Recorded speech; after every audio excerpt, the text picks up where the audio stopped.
Ну, я не думаю, чтобы они сразу сейчас кинулись менять.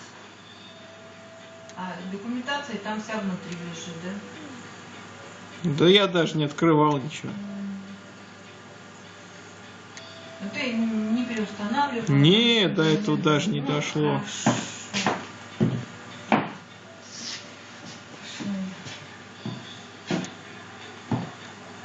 Ты думаешь, что какие-то претензии могут быть, что ли? В смысле? Ну, не знаю. Мне просто в интернет выложат и все.